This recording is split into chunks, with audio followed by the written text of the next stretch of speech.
Kita lanjutkan dialog kami, Dr. Nasir. Kita ketahui bersama bahwa kasus dari Dr. Sapri ini bukanlah kasus intimidasi yang pertama kali terjadi kepada tenaga kesehatan. Sesungguhnya bagaimana perlindungan terhadap tenaga medis ini? Iya, terima kasih. Pertanyaannya baik sekali dalam rangka edukasi masyarakat. Sebetulnya perlindungan tenaga medis dan tenaga kesehatan yang sedang bekerja ini sebetulnya dalam dalam berbagai peraturan perundangan sudah ada. Termasuk tadi ya saya sudah sebut pasal 273 Undang-Undang Kesehatan. Itu mereka harus dilindungi. Saya berpikir ini negara ini harus menghargai organ negara. Kita semua tahu bahwa guru misalnya, wartawan, dokter, perawat, dan petugas-petugas yang memang berhadapan langsung dengan masyarakat itu organ negara dalam rangka pelayanan, melakukan pelayanan, memajukan kesejahteraan umum.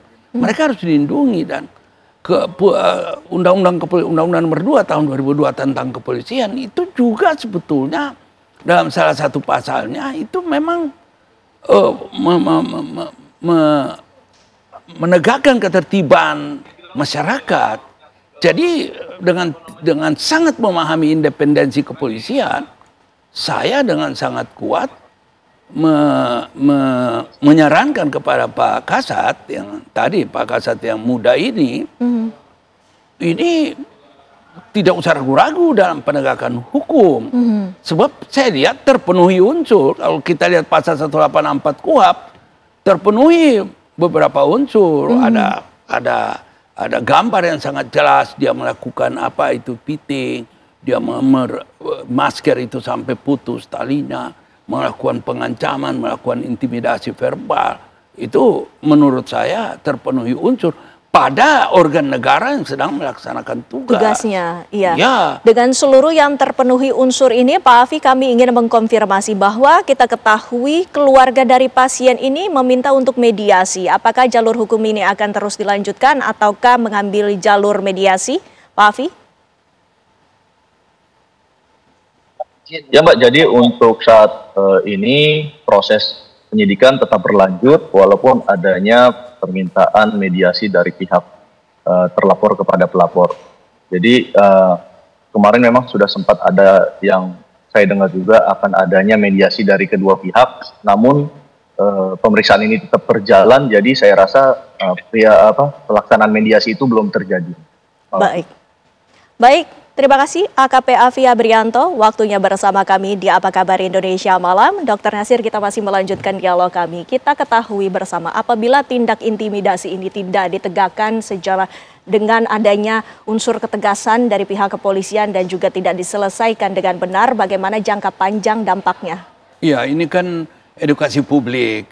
Jadi apa yang dilakukan hari ini oleh kepolisian resort itu saya tidak tahu persis masuk Polres mana, Polres Sekayu. Musi Banyuasin. Musi Banyuasin. Oke, sorry. Musi Banyuasin, ya, Muba. Jadi oleh resort Muba ini penting karena akan ditonton oleh kawan-kawan petugas kepolisian dan kawan masyarakat umum di berbagai penjuru tanah air ini. Karena ini bukan kejadian pertama. Di Madura itu terjadi dan kemudian ya berakhir dengan meterai 10.000 itu perdamaian. Nah, organisasi sendiri perannya ini seperti apa dalam melindungi tenaga kesehatan kita di Indonesia? Enggak, saya kira organisasi sih oke, ada, eksis ya, bagus, langsung bereaksi. Tetapi ini semua tergantung pada kebijakan kepolisian setempat. Jadi memang dalam rangka penegakan hukum ini tidak berarti itu tebang pilih, tetapi memang penegakan hukum ini kan harus ada juga unsur edukasi masyarakatnya. Kita ini kan memang mengedukasi masyarakat, jangan mukul guru. Kalau anaknya dicubit oleh guru, terus kita mukul guru. Kita kan masih lihat bersama-sama di Sulawesi Tenggara, di Konawe itu guru itu malah dijadikan tersangka karena memukul atau mencubit anak dari seorang polisi. Dan kemudian sampai Kapolri turun tangan juga. Artinya itu dapat menjadi contoh bagi kawan-kawan di kepolisian, di resort Muba. Bahwa guru, wartawan, dokter, perawat dan sebagainya ini bukan diistimewakan.